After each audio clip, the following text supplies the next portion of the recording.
2024 లేదా 25లో డిగ్రీ లేదా బీటెక్ చదివారా? సాఫ్ట్‌వేర్ జాబ్ కోసం ఎదురు చూస్తున్నారా? అయితే కోడ్ జ్ఞాన్ 100 డేస్ కోర్సులో చేరండి, జాబ్ సాధించండి.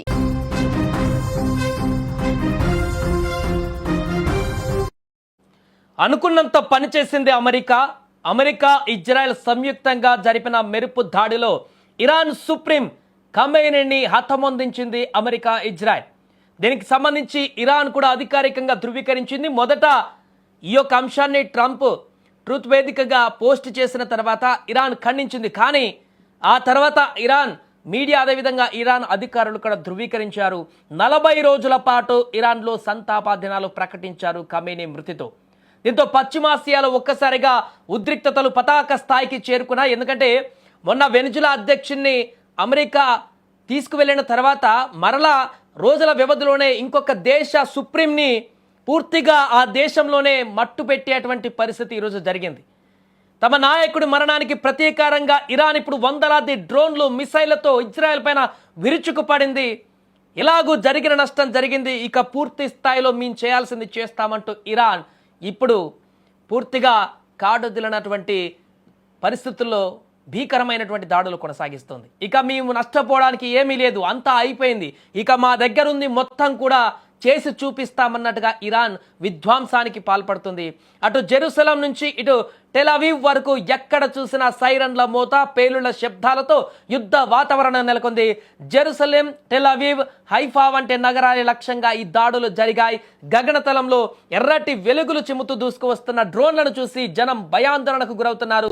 రోడ్ల మీదకి వచ్చి జనాలు ఆర్తనాదాలు పెడుతున్నారు. ఏ క్షణాన ఎక్కడ క్షిపణి మీద పడుతుందో తెలియనటువంటి పరిస్థితి ఇప్పుడు గల్ఫ్ దేశాలలో ఏర్పడింది. ముఖ్యంగా ఇజ్రాయెల్ ఉత్తర ప్రాంతంలో ప్రజలను సురక్షిత ప్రాంతాలకు తరలించారు. అందరూ బంకర్లోకి తలదాచుకునేందుకు పరుగులు పెడుతున్నారు. ఇరాన్ దాడులను తిప్పికొట్టేందుకు ఇజ్రాయెల్ తన ఐరన్ డోమ్, ఆరో వంటి అత్యాధునిక రక్షణ వ్యవస్థలను యాక్టివేట్ చేసింది.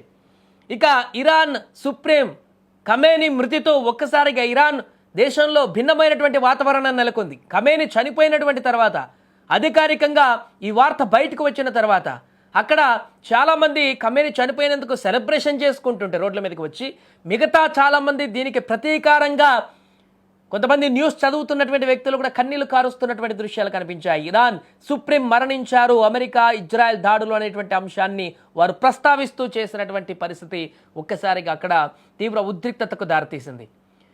జెరూసలేం ఆకాశంలోకి ప్రవేశించినటువంటి డ్రోన్లను ఇజ్రాయెల్ రక్షణ దళాలు ఇప్పుడు గాల్లోనే పేల్చేశాయి.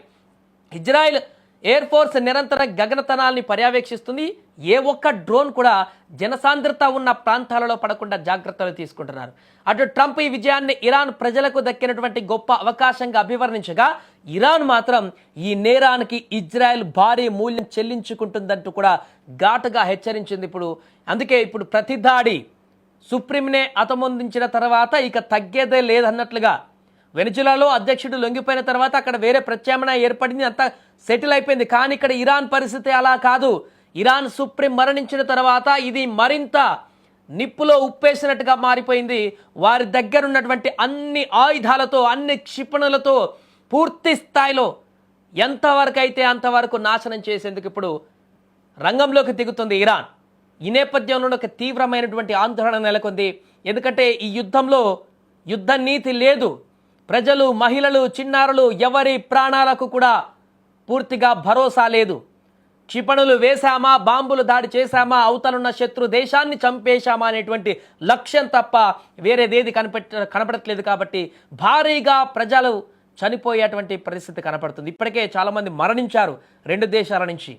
ఇక ఇరాన్ విజృంభిస్తున్నటువంటి నేపథ్యంలో ఆ దేశ సుప్రీంని చంపేశారు అనేటువంటి విషయాన్ని ఏ మాత్రం కూడా అంగీకరించలేనటువంటి పరిస్థితుల్లో ఉన్న ఇరాన్, దాన్ని ఏమాత్రం జీర్ణించుకోలేనటువంటి పరిస్థితుల్లో ఉన్న ఇరాన్ దాన్ని ఖచ్చితంగా ప్రతీకారం తీర్చుకుంటాం, కావలసినటువంటి నష్టం చేసేస్తామంటూ కూడా రగిలిపోయి ప్రతీకార దాడులు చేస్తున్నటువంటి పరిస్థితుల్లో ఇప్పుడు ఇజ్రాయెల్లో ఉన్నటువంటి ప్రజలందరూ కూడా భయకంపితులుగా మారారు.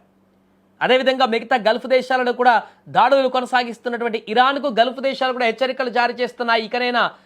ఇక ఆపండి, ఇంకేమైనా పరిస్థితులు కనుక భిన్నంగా కనిపిస్తే మిగతా దేశాల గల్ఫ్ దేశాలలో ఇరాన్ భారీ మూల్యం చెల్లించుకుంటుందంటూ కూడా మిగతా గల్ఫ్ దేశాలు కూడా హెచ్చరిస్తున్నాయి. దీంతో ఎట్ ఏ టైం 10కి పైగా దేశాలు ప్రత్యక్ష యుద్ధంలో పాల్గొన్నట్టుగా మారింది. దీంతో పశ్చిమ మధ్యంలో ఏం జరుగుతుందో అర్థం కానటువంటి పరిస్థితి. ఇది ఒక మూడో ప్రపంచ యుద్ధానికి దారి తీస్తుందా అనేటువంటి సందేహం వ్యక్తమవుతుంది. ఎందుకంటే ఇరాన్ సుప్రీం చనిపోయాడు, కానీ ఇరాన్ వెనకడుగు వేయట్లేదు, ఇరాన్ లొంగిపోవట్లేదు, ఇరాన్ అక్కడితో పులి స్టాప్ పెట్టట్లేదు. ఇరాన్ సుప్రీం మరణించడమే మాకు స్టార్టింగ్ పాయింట్ అన్నట్టుగా విరుచుకు పడుతుంది. చేయాల్సిన నష్టాన్ని మేము చేస్తామంటూ ఇరాన్కి ఇప్పుడు తదుపరి సుప్రీంను కూడా ఎంచుకునేటువంటి ప్రక్రియను కూడా మొదలు పెడుతుంది. కాబట్టి యుద్ధాన్ని ఆపే ప్రసక్తి లేదనేటువంటి విషయం అయితే చాలా స్పష్టంగా కనపడుతుంది. జరిగిన నష్టానికి రెండింతల నష్టం ఖచ్చితంగా చేసి తీరుతామంటూ కూడా ఇరాన్ ఇప్పుడు భీకరమైనటువంటి దాడులకు తెగబడుతున్నటువంటి సందర్భం అయితే నెలకొంది. ఏదేమైనా కూడా ప్రపంచవ్యాప్తంగా ఇరాన్ సుప్రీం ఖమేనీ హతమయ్యారనేటువంటి వార్త ఒక్కసారిగా సంచలనంగా మారింది. దీని పరిణామాలు ఏ రకంగా ఉండబోతున్నాయో అర్థం కానటువంటి పరిస్థితుల్లో మిగతా దేశాలన్నీ కూడా ఆసక్తిగా ఎదురు చూస్తున్నాయి, కొంత భయాందోళనతో. ఎందుకంటే హర్ముజ్ జలసంధి కూడా ఇప్పటికే మూసేసింది ఇరాన్. అక్కడికి వచ్చే నౌకలన్నింటినీ కూడా పేల్చేటువంటి దిశగా ఇరాన్ ముందడుగు వేస్తున్నట్టుగా కనపడుతుంది. దీంతో ప్రపంచవ్యాప్తంగా చమురు సంక్షోభం ఏర్పడేటువంటి అవకాశం ఉంది, వనరుల సంక్షోభం ఏర్పడేటువంటి అవకాశం ఉంది, సరకు రవాణా పూర్తిగా నిలిచిపోయేటువంటి అవకాశం ఉంది. దీంతో ప్రపంచంలో ఉన్నటువంటి అన్ని దేశాలపైన కూడా ప్రత్యక్షంగా పరోక్షంగా దీని ఎఫెక్ట్ ఖచ్చితంగా పడేటువంటి అవకాశం ఉన్నట్టుగా నిపుణులు చెప్తున్నారు.